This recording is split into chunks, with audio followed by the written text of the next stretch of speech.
guys, it's July 31, 2014. Check a day dito sa front row.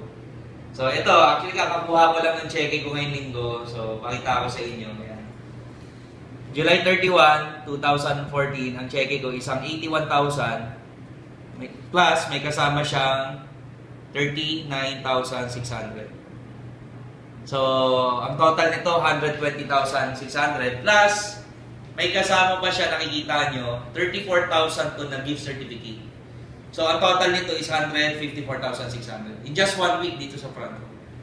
Kaya sa mga gusto malaman kung ano yung front row, diba? Gusto rin kumita ng ganito tulad namin dito. So, pwede kayong sumama, pwede nyo akong tanungin. Willing ako ituro, i-share kung paano namin to kinikita at paano namin to nagagawa dito sa front row. So, abangan nyo ulit next week, first week of August. So, meron na naman. So, thank you guys.